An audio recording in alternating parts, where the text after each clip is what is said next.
bem-vindos ao nosso podcast R3K, Sua Saúde, Nossa Especialidade.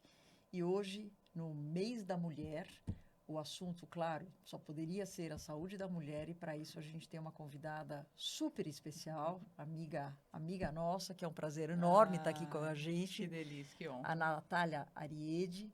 Ela, para quem não sabe, eventualmente, né, ela é jornalista, ela é criadora de conteúdo, principalmente nos temas, aí, seja podcast, etc., de parentalidade e todo mundo infantil. Então, é bem interessante seguir a Natália, que vocês vão ter muita informação de qualidade. Então, Natália, prazer imenso estar aqui com você hoje e sempre na parceria do Renato Kifuri, que também todo mundo já conhece, que é o nosso parceiro aqui do podcast. Que dupla, gente. Que honra estar aqui com vocês. Nossa. Viu? Que responsa, viu? Que responsa. É nossa, você sabe que a gente vira e mexe traz, assim, gente que conversou muito com a gente na pandemia, que nos entrevista, que nos entrevistou e nos entrevista muito, né? E é muito legal trocar essa ideia e esses vínculos que a gente faz. E você é uma pessoa que sempre foi muito especial no jornalismo da Globo, o tempo que você ficou todo lá. E para nós que é uma honra, um grande prazer de verdade estar com você. Obrigada. E, ó, eu fico especialmente realizado, que acho que eu nunca comentei isso com vocês, mas eu prestei medicina. Não sabia. Nunca Você é uma tinha quase contado médica. Quase, né? Tentei ali, ao mesmo tempo, tinha um pezinho na comunicação, então eu prestei vestibular metade para jornalismo, metade para medicina. Não entrei direto, né? Que medicina é um pouquinho mais puxado, mas no jornalismo eu acabei entrando e falei, vou experimentar.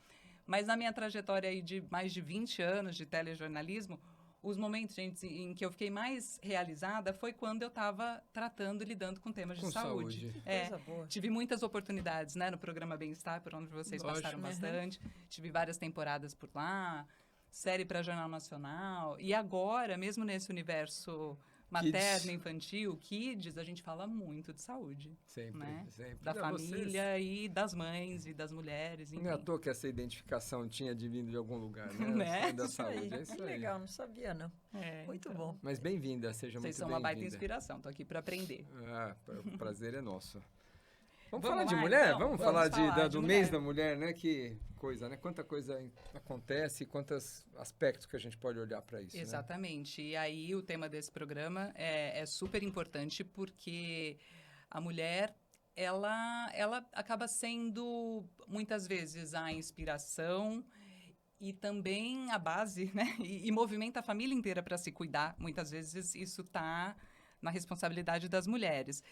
Qual que é a sensação que vocês têm em relação, assim, quem que se cuida mais? Dizem que os homens, doutor Renato, fogem muitas vezes dos exames do médico, de enfrentar um diagnóstico que as mulheres, muitas vezes, buscam essas respostas porque querem já se antecipar. O que vocês sentem na prática médica? Quando alguém me fala, né, aquela coisa de fazer exames, não sei o quê, e os homens em geral falam, não, eu não vou fazer porque quem procura acha. E a minha resposta é, e quem acha cura. Perfeito. Então, ou seja, é para isso mesmo que a gente faz. Então, você fazer seus exames frequentes, toda a prevenção, etc., faz parte exatamente disso. O objetivo não é simplesmente achar, é achar e resolver. Só que daí eu penso o seguinte, que a mulher, muitas vezes, principalmente com, né, mãe de chefe da família, etc., Sim. ela acaba tendo o seu cuidado um pouco renegado.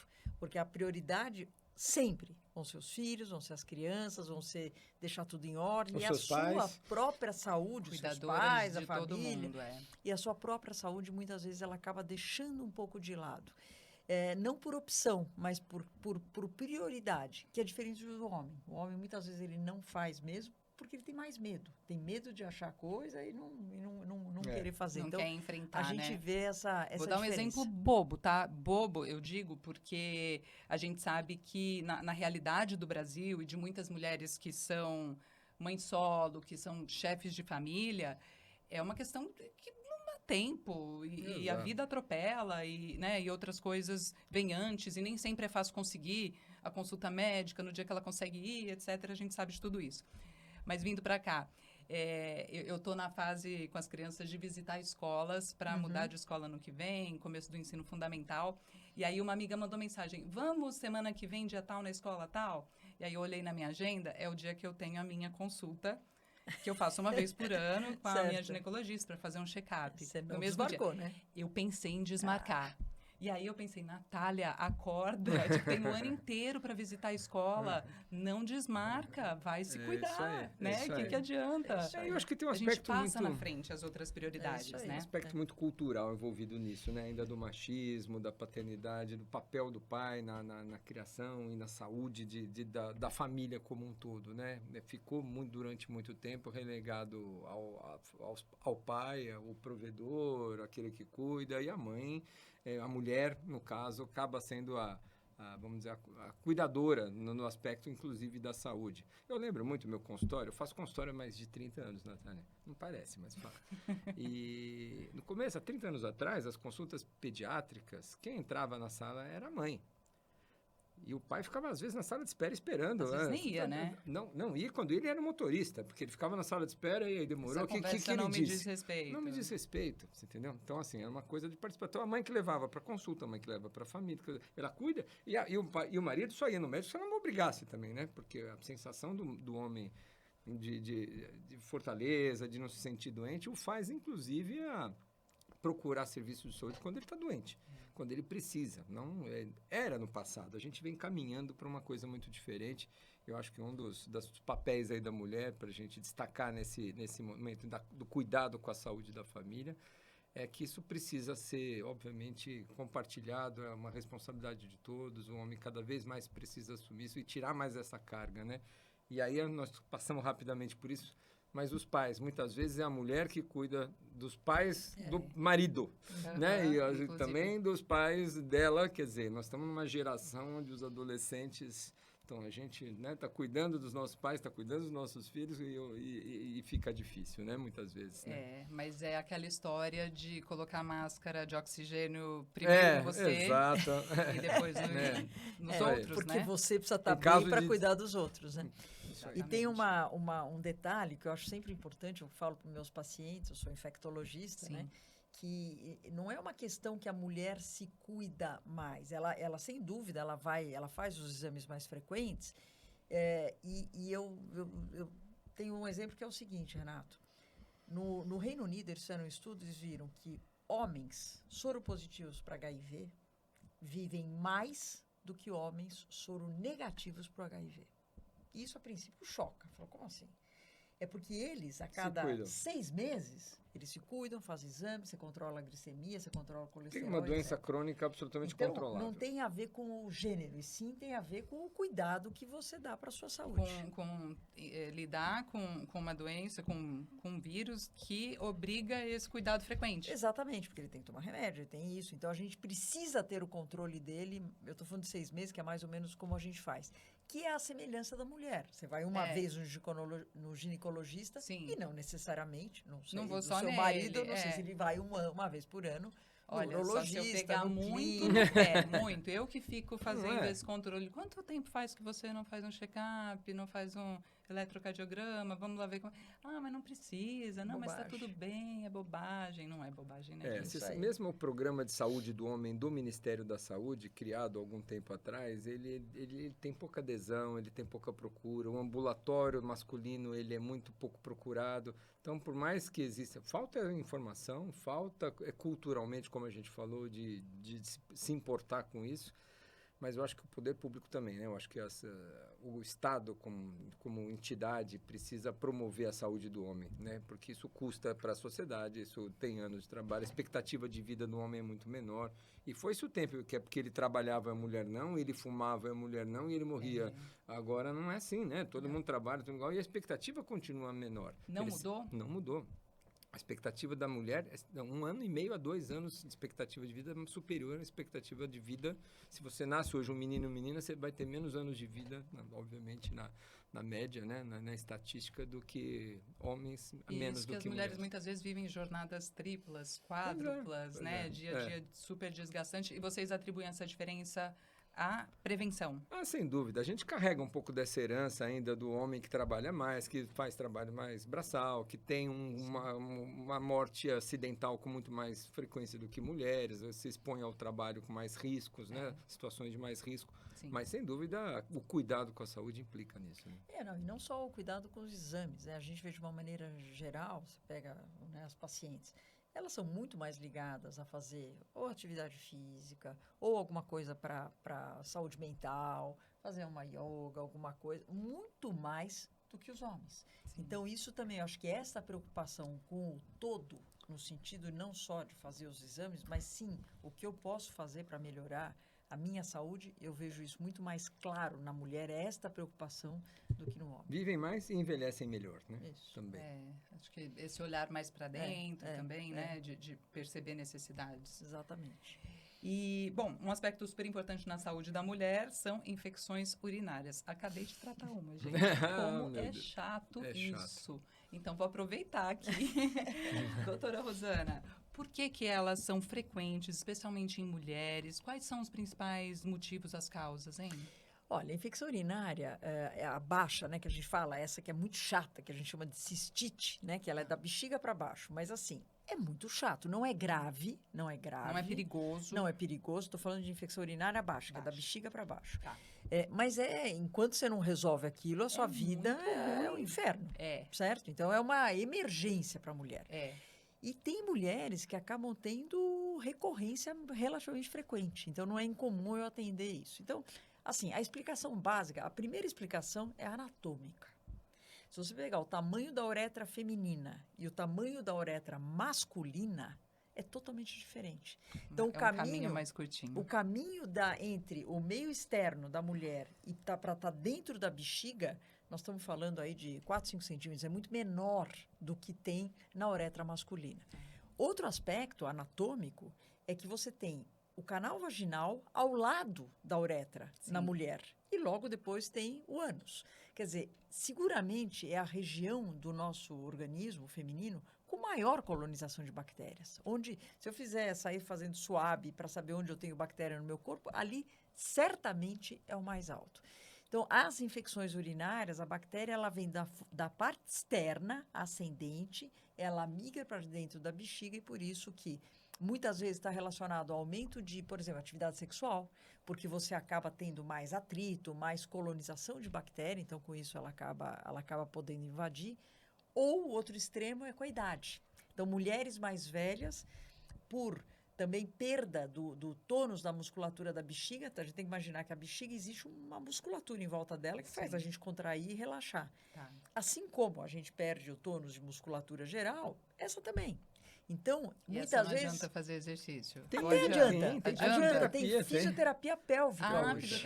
Muita gente faz na gravidez, né? Mas que é muito interessante para isso, para você ter de novo recuperar esse tônus dessa musculatura. Então, para mulheres idosas é legal. Muito legal.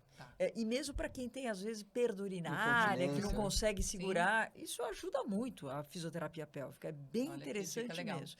Então, assim, como ela tem isso mais frouxo, ela acha que esvaziou a bexiga, mas não esvaziou. Então, aquele acúmulo de urina que acaba ficando na bexiga, mais todas as alterações hormonais, a colonização bacteriana, favorecem que a mulher tenha mais infecção urinária do que os homens. E aí, vou falar do que eu senti de sintoma e aí vou te perguntar o que mais as pessoas podem sentir. Eu sentia, parecia que tinha vontade de fazer xixi toda hora, mas nem tinha tanto xixi assim. Muito ardido, né? Muito ardor mesmo. Queimação, né? Uma dor, uma queimação para fazer xixi.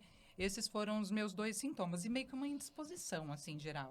Em geral, poucas vezes dá febre, né? Como a Rosana falou, não é uma doença sistêmica. Aliás, a gente se preocupa nas infecções urinárias quando... O que é sistêmica, doutor? Sistêmicas não são sintomas locais. Então, a gente tem um sintoma local que é na urina, na bexiga ali. O que a gente chama de sistêmica, começou a ter febre, dor de cabeça, mal-estar, toxemia, não é o sintoma do local. O sintoma que já está no nosso sistema todo. Então, traz um pouco de preocupação, porque essas infecções que a Rosana descreveu são chamadas infecções baixas, mas às vezes essas bactérias que entraram na bexiga podem subir para os rins, que é uma doença mais grave, que a gente chama de pielonefrite, né, geralmente.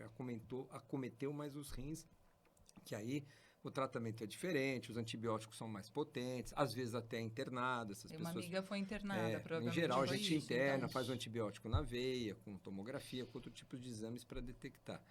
Mas a bactéria é a mesma, só que o que mudou é que ela conseguiu ascender, não só até a bexiga, mas ultrapassou esses limites e ganhou ainda mais alta, né? Uma infecção que não tão baixa ficou mais alta. Além da questão... E isso começa desde criança, né, Rosana? É muito mais, quando a gente olha a proporção de infecção urinária no menino e na menina, é muito raro a gente achar um menino. Tanto é que quando a gente acha uma infecção urinária num bebê de 1 ano, 2 anos, suspeita que tem algum defeito, alguma malformação ali no aparelho urinário dele, porque não é comum. Tá. Um menino com 1 ano de idade com uma infecção urinária, opa, tem que investigar, porque não é normal Não é esperado. a bactéria subir, passar pelo pipi dele, pelo pênis, chegar na bexiga, então é mais difícil. Mas pode acontecer, claro, também nos meninos. Quem está nos ouvindo aí tem uma infecção no menino, não é que tem alguma coisa grave. Isso está mais associado, por isso que tem que investigar. E você, óbvio, tratou com Tratei com antibiótico. Antibiótico e rapidinho já me senti melhor. O alívio é muito rápido, Muito né? rápido. O que a gente... Acho que até moderno. Eu achei que eu fosse tomar por vários dias, mas foi um de dose única. A ideia hoje é, principalmente para... Estou falando especificamente para essas infecções baixas, né? É tratar pouco tempo. Porque tem gente que acaba tendo isso de repetição. Se cada vez você tratar por muito tempo, você começa a criar algumas bactérias mais resistentes, etc. Né? E eu acho que é importante falar de prevenção em relação a isso, que basicamente... É higiene. Hidratação. É e não segurar xixi. E não segurar xixi. Porque aí vem, gente, a minha lembrança da vida de repórter. De rua. Que não tinha lugar para você fazer xixi. Muitas vezes não tinha. Então, às vezes a gente tomava, né? Eu tomava menos água do que eu deveria. Porque sabia que não ia. Porque você não tinha o risco de... É isso aí. E já aconteceu, curiosidade aqui de bastidor, de eu tocar a campainha de casa, assim, aleatória. Posso usar o seu banheiro? Eu sou repórter e tal. Posso usar o seu banheiro? Não quero entrevista nem nada, só quero fazer xixi. É isso aí. Mas essa é uma estratégia. Mas lavar as vias urinárias, irrigar, que eu digo é ingerindo água, né? É fundamental para que essas bactérias sejam lavadas constantemente e essa estase ali, ficar paradinho ali, que é o risco da infecção. Né? Olha só. Não segurar xixi e se hidratar muito bem. Perfeito, muito bom. Bom, indo agora para um momento muito específico da vida da mulher, né? De algumas mulheres, nem todas as mulheres passam por isso, mas o momento da gravidez é um momento em que os cuidados, a atenção... eles aumentam muito, né? E acaba sendo até especial para a gente se sentir tão cuidada, né? E esses cuidados têm que continuar mesmo depois que o neném nasce, certo? A gravidez traz algumas modificações. Algumas foi bondoso, né? Dizer que foram só algumas modificações no organismo da mulher. Você nunca engravidou. Algumas modificações no corpo da só mulher. Um pouquinho, né, que vão desde as questões do peso, do acúmulo de água, obviamente, do desenvolvimento da mama, o preparo para a amamentação, o aumento do útero, mas modificações importantes no seu sistema, por exemplo, imunológico. Né? Ela não pode rejeitar ou produzir anticorpos contra aquele bebê que ela está se defendendo, então há uma baixa da sua imunidade de uma maneira geral, há uma modulação, não é nem uma baixa, a gente chama de uma modulação do seu sistema imunológico, que, por exemplo, as torna mais vulneráveis para infecções de uma maneira geral. Se eu tenho uma gripe numa grávida e numa mulher da mesma idade não grávida, o risco dessa grávida é muito maior de complicações, de internação, de pneumonia, de morte. E não pode sair tomando qualquer remédio também, E também né? tem isso, tem a questão dos medicamentos que são limitados. Se eu tenho uma dengue numa mulher que está grávida, que não está grávida, é completamente diferente. Se eu tenho uma hepatite, se eu tenho uma meningite, qualquer doença, com a Covid foi a mesma coisa. Quanto que a gente viu o risco de uma grávida evoluir mal de uma doença infecciosa qualquer comparado com uma mulher da mesma idade que simplesmente porque não está grávida. É mais difícil prever como que o organismo dela vai reagir àquilo. Existe como essa baixa da imunidade, essa modulação favorece a agressividade do agente infeccioso, dificulta o tratamento muitas vezes, o próprio aumento, quando a gente fala de doenças respiratórias, o próprio aumento do volume do útero diminui a área do pulmão de respiração, porque comprime aquele pulmão que não tem uma função já um pouco rebaixada também. Ela tem uma questão de diluição também, que a gente chama, o sangue fica um pouco mais diluído, isso também atrapalha a resposta de algumas células de defesa. Então, tem várias coisas que tornam a saúde da mulher mais frágil nesse momento, especialmente em relação às doenças infecciosas. Claro que as outras modificações da gravidez têm um enorme impacto no inchaço, no edema, isso tudo.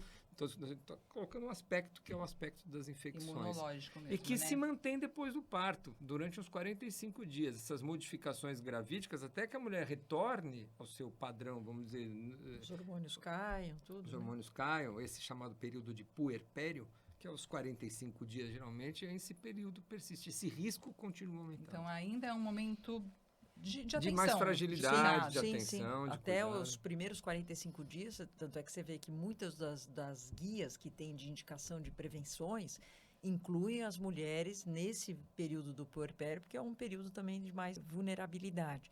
E daí a importância, e daí a natureza é maravilhosa, Maravilhoso. no sentido de que nós mães conseguimos passar através da placenta, mais no final da gestação, o que nós temos de proteção para outras doenças. Então, vou dar um exemplo. Se eu tive catapora na infância, eu tenho anticorpos contra a catapora. Ainda hoje. E eu consigo passar, através da placenta, para o feto, para o bebê, para o futuro bebê, esses anticorpos. Então, ele nasce já com alguma proteção. Claro que não foi ele que produziu esses anticorpos, ele ganha de presente passivamente da mãe, mas ele já começa a vida dele com uma certa proteção. E por isso que hoje, né, Renato, cada vez mais está se discutindo fazer vacinas em gestantes, coisa que no passado a gente nem imaginava, porque imagina, vacina, gestante. Hoje não, hoje é uma realidade. Porque eu sei, se eu vacinar uma gestante, eu consigo passar uma quantidade suficiente de anticorpos para aquele bebê começar a vida dele. Teve muita conversa sobre isso durante a pandemia mesmo, Muito. quando começou a vacinação contra a Covid, né? De que É. seria uma possibilidade dos bebês nascerem com uma certa proteção. Proteção para gripe, para coqueluche, Sim. para covid, agora para vírus sincicial respiratório já tem vacina de uso materno. E essa proteção se prolonga no aleitamento materno também, né? Isso é importante destacar, porque todo aquele repertório de doenças que a gente tem na vida, que a Rosana citou a catapora, mas podemos falar mais de uma centena aqui talvez, a gente passa esses... A gente que amamenta, né? A gente que amamenta passa esses anticorpos também pelo leite materno e pela placenta, o que garantem uma proteção para esse bebê até que ele comece a receber suas vacinas, até que ele comece a se expor e montar seu próprio sistema imunológico, né? A gente brinca que o leite materno é a primeira vacina que o bebê recebe, né? Na sala de parto.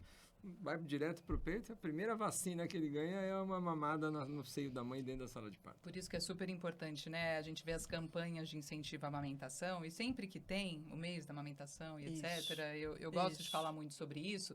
É claro, a gente sabe que muitas mulheres se Isso. esforçam e não conseguem, né? claro. E não dá certo do jeito que imaginava. E tem outros caminhos para proteger, né? Exatamente. Mas as campanhas são justamente porque não é fácil, Não é fácil. né? Essa adaptação até dar tudo certo.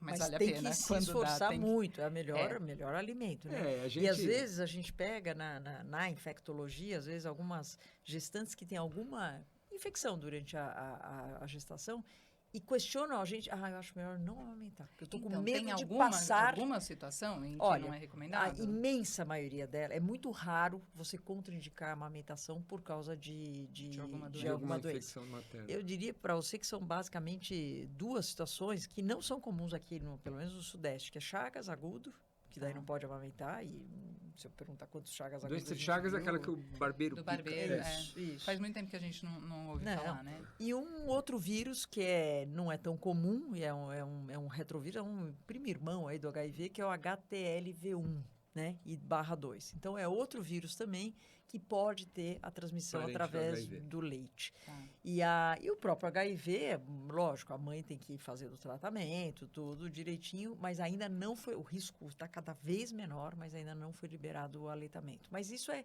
exceção. Tá. Então, todo mundo que está nos ouvindo e teve alguma infecção de amamentação, provavelmente vai ser incentivado em muito a amamentar. Inclusive com Covid a gente fez isso, né? Inclusive, porque não passa pelo leite, a mãe de máscara, o ganho que ela passa nos anticorpos que ela está produzindo pela doença é melhor do que o risco do desmame. E daí uma coisa que é importante, que nem sei se todo mundo sabe, é que em todas as fases da mulher, todas, você pega o adolescente, você pega a mulher adulta, você pega a mulher idosa, todas as fases dela, existem vacinas específicas para cada fase. Claro, nós não vamos falar tudo, porque é muita coisa, mas não pode deixar isso. Eu sempre destaco pelo menos uma aqui na minha ótica, uma das mais importantes, que é a do HPV. O HPV é uma vacina, eu diria que é a principal vacina para a prevenção de câncer. E em que momentos da vida a mulher tem que tomar? A partir da adolescência, Tá. então ela é ofertada gratuitamente no Brasil, Sim. a partir de 9 anos de idade até os 14 anos de idade, gratuito para todas as meninas. E Menina toma antes que menino? os dois tomam juntos. Juntos, tá. Juntos, a mesma faixa etária. Certo. Tá? O Brasil está, inclusive, ampliando um pouco essa faixa etária, porque teve pandemia, muita gente não conseguiu vacinar, e é tão importante essa vacina que está até se ampliando um pouco essa faixa etária, no sentido de resgatar quem eventualmente perdeu a vacina anteriormente. Mas se alguém não conseguiu se vacinar gratuitamente nessa época, ela deve, eu fortemente recomendo que ela vá atrás dessa vacina clínica privada, porque nós estamos falando de prevenção de câncer. Então, é fundamental. Você nunca tomou, em algum momento da vida, Pode vale a pena tomar, em tomar. qualquer Ela faz momento da parte vida. do calendário da mulher, seja na adolescência, que é o mais indicado por vários motivos, mas seja em qualquer época da vida E dela. previne câncer, né? Uma Câncer. vacina que previne Verruga câncer. Como a genital. gente gostaria de ouvir isso, né? Para todos os tipos de câncer. Gente, Existe esse. nos almoços de domingo da família, quando é que vão inventar a vacina do câncer, né? Isso, Já inventaram, essa né? existe. E a gente tem pouca informação isso, né, Natália? Você tem toda a razão, porque previne mais ou menos 5% de todos os cânceres que existem. Não é só o câncer ginecológico, é o câncer de boca, é o câncer de ânus, é o câncer de garganta, é o câncer de pênis no homem, de vulva, de vagina na mulher. Então, são vários tipos de cânceres causados ou relacionados ao HPV, que uma vez que você vacina, você está protegendo vários deles, né?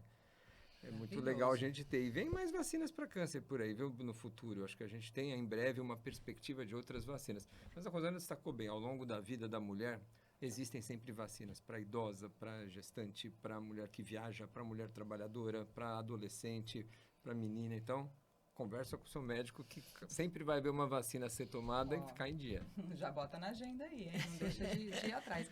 E, bom, a gente falou muito, então, aqui já de exames, de vacinas. Queria falar um pouquinho da vida da mulher, né? Que a vida da mulher moderna...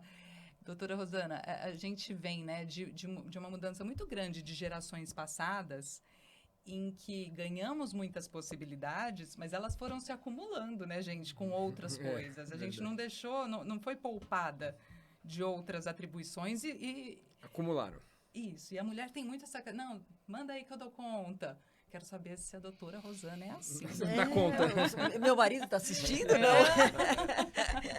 Não. Ah, ela dá conta, ela é forte. Olha, eu te diria que não é nada fácil, né? A gente vive muitos dilemas, porque muitas vezes a gente tem que fazer algumas escolhas, algumas opções em determinados momentos, e é muito difícil. É claro que a prioridade é sempre a família, isso é sempre. Só que a vida profissional, e você sabe disso, a nossa vida profissional, ela também começa a te puxar de um jeito, e você sabe que você não pode largar isso, porque senão você é, entre aspas, atropelado, né, na sua vida profissional. Então, você precisa estar sempre lá, disposta, disponível para... A gente tem que provar mais, né? Não, e a gente tem uma dificuldade de falar não imensa, né? É uma palavra com grande dificuldade da gente acabar ajuda, falando. Né? Não, nós médicos, se alguém me liga, você me liga, fala, doutora, eu tô assim, a senhora consegue me ver? É óbvio que eu consigo te ver, mesmo que eu nem sei como é que está a minha agenda, porque é uma questão de que isso tudo faz parte. Então, eu acho que a mulher, e isso cada vez mais, lógico, eu tenho uma geração diferente da sua, e a gente está enfrentando isso em diferentes gerações. Eu acho que as gerações mais novas começam a se acostumar um pouco mais com essa mudança. Eu acho que a nossa geração foi uma mudança... Minha mãe nunca trabalhou fora, só para dar um exemplo, né? E eu nunca deixei de trabalhar fora.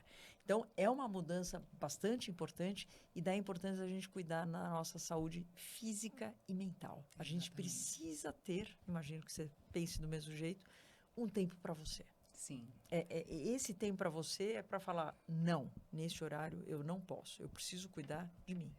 Porque isso vai se refletir para todo também. mundo.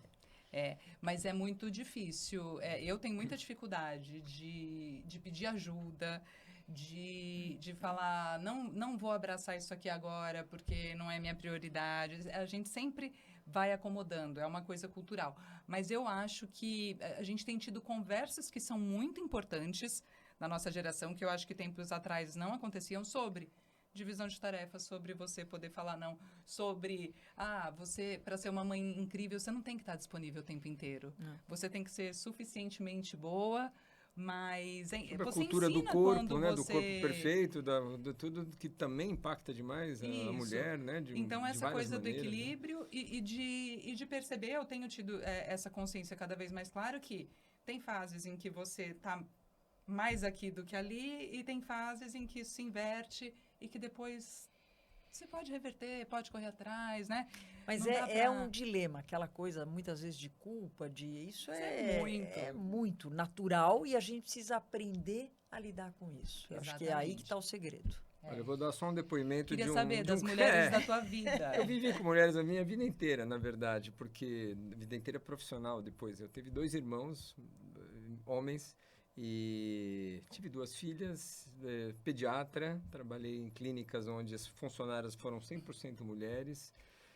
Minhas melhores amigas sempre foram mulheres, então o universo feminino sempre foi muito perto de mim. Eu acho que, assistindo a tudo isso, né, vendo essas gerações passando, eu falei da história do consultório, mas as responsabilidades, a valorização, o entendimento como ser humano diferente, né, que tinha a mulher no passado, ela que faz, ela que é responsável, ela que cuida, ela que faz, isso está cada vez sendo menos ligado ao gênero e ao sexo. Então, acho que isso aí tem uma mudança que as minhas filhas hoje são completamente diferentes do que foram os meus irmãos, do que foram a minha geração. Não cabe mais, eu aprendo todo dia com essas mulheres da minha família, minhas filhas, a ser um cara cada vez melhor, né? E, doutor, nessa vivência de consultório, com muitas mães ali, como que é ter olhar para essa mãe, para além da mãe, né? Para a mulher ali, porque às vezes a mãe vai com a criança no pediatra, mas ela que está precisando ser Eu amadureci enxergada, muito, você sabe não que eu é? amadureci muito. Eu era muito mais crítico com a amamentação, por exemplo. Tá. Você tem que se esforçar, é importante para o bebê. Hoje o meu olhar é muito mais diferenciado, é muito mais compreensível, é muito mais empático com aquela mãe, com a realidade da família, né? A gente é formado na pediatria, eu fui formado há 30 anos atrás, com esse olhar do que é o melhor para a saúde da criança, olhando para o neném. bebê, olhando para aquela criança, o que ele precisa, Sim. e pouco olhar sobre a dinâmica da família, sobre aquela mulher que está por trás ali. Então, a gente aprende muito com isso. O convívio com as famílias revela todos esses outros lados que nem sempre estão aparentes ali na consulta. Precisa querer ver, né? Também tem isso, né? Quem não quer ver, não vai enxergar também. Isso aí. Isso mesmo. Gente, que papo Muito bom. bom. Nossa, Não, daria foi terapia mais de meia grupo hora. aqui. Quase uma terapia também, de grupo. Também. Eu queria Nós muito temos que agradecer, né, encerrar Rosana? A gente está aqui terminando mais esse episódio. Natália, que prazer estar com você aqui. Só temos a agradecer, né, Rosana? Que papo gostoso. Uma honra, gente. Olha, no mês da mulher, a gente queria trazer alguém que representasse a maternidade, não só a parentalidade, mas especialmente a maternidade, com esse olhar que você traz aqui pra gente. Prazer estar aqui, vocês que nos acompanharam nesse episódio. Não deixe de nos seguir nas nossas redes sociais, no Instagram, no YouTube, no Spotify, nos tocadores aí de podcast, o R3K, Sua Saúde, nossa especialidade. E, claro, a Natália que está aqui conosco tem também a sua rede social, @NataliaAriede, criadora de conteúdo de parentalidade, de infância.